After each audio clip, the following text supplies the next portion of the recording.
Danas govorimo o jednom vojvođanskom dvorcu koji povezuje Begej, Franca Lista i grofa Esterhazija. Reč je o kaštelu Ečka.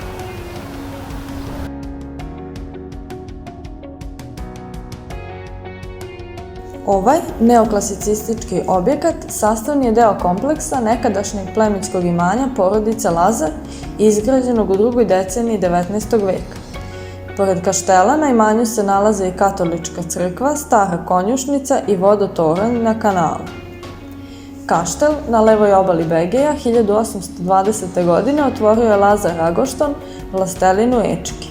Na svečanom otvaranju ovog dvorca 29. avgusta 1820. godine svirao je čuveni Franc Liszt, tada čudo od deteta.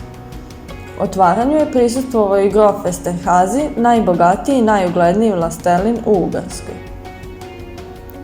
Kaštel je poznat po tome da je godinama bio centar okupljanja ljubitelja lova iz zemlje i inostranstva, čiji su česti gosti bili austrougarski prestolonaslednik Franc Ferdinand i srpski prestolonaslednik Aleksandar Karađorđević. Predlažemo vam da posetite kaštel Ečka i osetite duh starih vremena. Vidimo se u nekoj od narednih priča.